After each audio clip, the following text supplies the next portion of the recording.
seperti kita ketahui bahwa di Provinsi Gorontalo ada 3 daerah yang akan melaksanakan pemilu kada, yaitu Kabupaten Bone Bolango, Kabupaten Gorontalo, dan Kabupaten Pohuwato. Untuk itu dialog ini kita masih akan lanjutkan, dan saya akan ke para penyelenggara di tingkat kabupaten sebagai penyelenggara pilkada. Saya mulai dari ujung timur Provinsi Gorontalo, Kabupaten Bone Bolango, Pak Adnan Berahim. Selamat malam, Assalamualaikum Pak Ketua KPU Bone Bolango. Waalaikumsalam warahmatullahi wabarakatuh. Baik, bagaimana kesiapan KPU atau penyelenggara pemilu di Kabupaten Bone Bolango, Pak Ketua, mungkin bisa dijelaskan? Baik, terima kasih. Partisipan Zoom yang saya hormati, ada banyak senior saya ini, ada saya lihat Pak Salahuddin Pakaya, Herman Rahim, Ketua KPU Provinsi yang saya hormati, Ketua Bawaslu, teman-teman Ketua KPU Pohuwato dan Kabupaten Gorontalo yang saya hormati, dan partisipan yang saya tidak bisa saya sebutkan satu persatu. Untuk kesiapan kami dalam melaksanakan tahapan pilkada lanjutan ini, kami awali dengan melantik PPS yang kami laksanakan pada tanggal 15 Juni 2020. Kemudian untuk menyongsong pelaksanaan verifikasi faktual bakal calon perseorangan, kami telah melaksanakan BIMTEK untuk PPK, dan selanjutnya besok kami akan melanjutkan lagi BIMTEK untuk PPS mengenai verifikasi faktual calon perseorangan. Alhamdulillah malam ini juga kami sudah melakukan rapat koordinasi dengan KPU Provinsi dalam rangka persiapan perekrutan petugas pemutahiran data pemilih atau PPDP yang akan melakukan coklit mulai tanggal 15 Juli sampai dengan bulan Agustus 2020.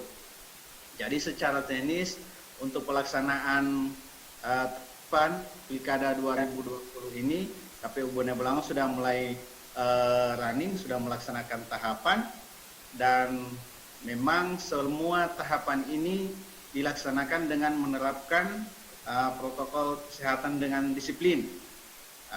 Misalnya di setiap pertemuan itu kami selalu, sebelum pertemuan kami selalu menyemprotkan disinfektan di lokasi, di tempat pertemuan, kemudian pesertanya dihimbau semuanya menggunakan masker, dan juga dilakukan pengukuran suhu tubuh. Nah, untuk suhu tubuh ini kami memang punya standar. Kalau misalnya ada peserta yang suhu tubuhnya 38 derajat, maka disarankan untuk tidak mengikuti acara tersebut. Demikian juga penyelenggara. Apabila ada yang suhunya 38 derajat, maka disarankan untuk istirahat dan belum melaksanakan tugas pada hari itu. Mungkin itu kira-kira pengantar dari kesiapan kami dalam melaksanakan tahapan pilkada lanjutan ini. Terima kasih. Berapa anggaran yang dibutuhkan untuk pilkada Bone Bolango? Untuk Bone Bolango totalnya 22 M. 22 miliar ya? Itu pengajuan sebelumnya berapa ketika sebelum adanya COVID? Bagaimana? Tahapan ketika sebelum COVID itu yang dihitung oleh KPU Bone Bolango, berapa anggaran sebetulnya yang dibutuhkan? Kan berbeda anggaran di ketika COVID dengan pada kondisi yang normal. Memang anggaran yang saya sebutkan tadi itu adalah anggaran yang kita tanda tangani pada 2019. Jadi memang anggaran awal sampai dengan hari ini belum mengalami perubahan. Dan memang Pemda tidak akan mengurangi anggaran tersebut, dan kemungkinan untuk menambah juga masih dalam pertimbangan yang sangat matang untuk menambah atau tidak, karena untuk anggaran ini memang dialokasikan semuanya untuk tahapan pilkada, sedangkan untuk COVID sendiri tadi alhamdulillah kami baru rapat koordinasi bersama tim TAPD. Pemda akan berusaha memfasilitasi APD bagi penyelenggara dalam bentuk barang melalui gugus tugas yang ada di Bone Bolango. Apakah hitungan KPU anggaran 22 miliar ini sudah mencukupi untuk penyelenggaraan pilkada di kondisi COVID ya. Itu kan hitungan pada saat kondisi yang normal. Nah, ketika kondisi COVID-19, apakah KPU menghitung ini bisa memenuhi semua kebutuhan penyelenggaraan pilkada? Kalau untuk tahapan pilkada saja cukup, tapi kalau dengan COVID, penerapan COVID itu pasti tidak cukup.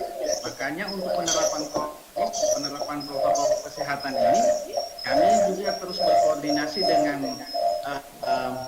Pemda untuk kebutuhan-kebutuhan APD yang kami butuhkan pada saat penyelenggaraan tahapan nanti. Misalnya untuk penyelenggaraan verifikasi faktual yang akan berlangsung selama 14 hari, kami sudah komunikasikan dengan Pemda dan Pemda menyanggupi untuk menyiapkan APD selama.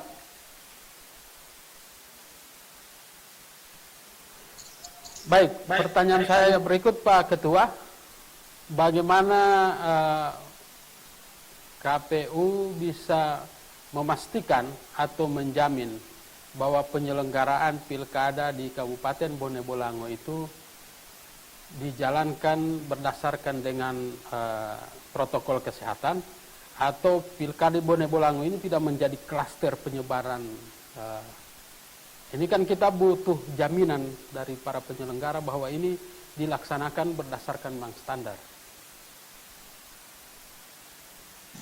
Ya, dalam setiap pelaksanaan kegiatan memang protokol kesehatan ini selalu diterapkan, mulai dari penggunaan alat pelindung diri bagi penyelenggara, juga bagi peserta kalau misalnya itu dalam sosialisasi maupun bimbingan teknis. Kemudian juga dari gedung yang digunakan atau ruangan digunakan itu selalu disemprot dengan disinfektan. Kemudian juga kita siapkan tempat cuci tangan bagi peserta sebelum masuk ruangan. Kita ukur suhu juga bagi peserta dan penyelenggara yang sebelum melaksanakan kegiatan pada saat itu. Kemudian setiap harinya di kantor kami juga itu selalu diukur suhu untuk pegawai-pegawainya, untuk pegawai KPU. Bagi tamu yang datang juga diukur suhunya. Jadi penerapan protokol kesehatan ini memang benar-benar dilaksanakan dan kami berusaha semaksimal mungkin untuk tetap disiplin menerapkan ini, karena dalam situasi seperti ini bukan hanya penyelenggaraan pilkada yang sukses, tapi juga keselamatan dan kesehatan kita harus tetap terjaga. Nah, Pak Ketua, mungkin akan lebih mudah ketika mengawasi secara internal. Misalnya itu memang di internal para penyelenggara, mengundang para PPK, PPS. Tetapi ketika itu melibatkan orang masyarakat, orang di luar struktur penyelenggara, ini juga nampaknya bakal mengalami kesulitan. Misalnya pada hari H atau pada pelaksanaan kampanye dan lain sebagainya yang melibatkan masyarakat. Kira-kira seperti apa kesiapan KPU?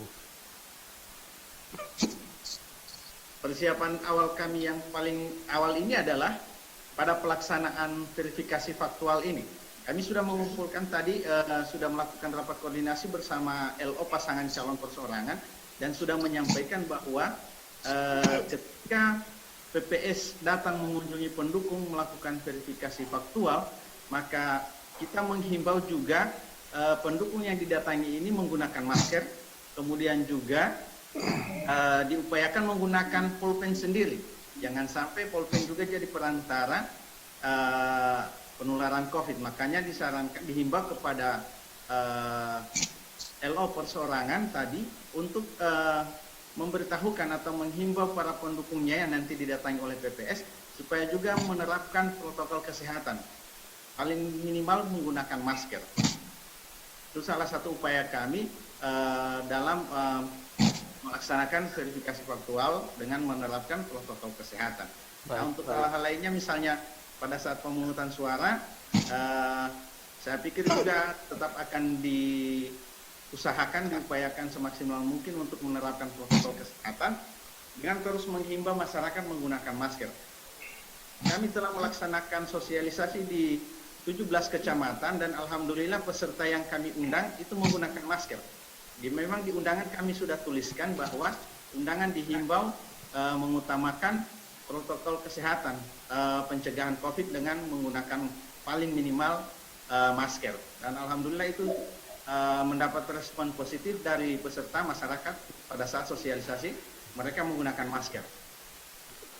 Pak Ketua, pertanyaan terakhir saya, apa antisipasi dari KPU misalkan pada hari H nanti para penyelenggara di bawah misalkan suhu tubuhnya, ada penyelenggara yang suhu tubuhnya tiba-tiba naik atau terpapar lah dengan, nah apakah antisipasinya seperti apa? Misalnya KPPS yang harusnya misalnya berjumlah 7 orang, misalnya 2-3 orang misalkan setelah dites suhu tubuhnya sangat tinggi sehingga dikhawatirkan terpapar dengan COVID-19 sehingga tidak bisa melaksanakan tugasnya.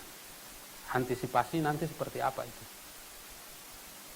Secara regulasi memang belum ada aturan yang mengatur tentang teknis seperti itu. Apakah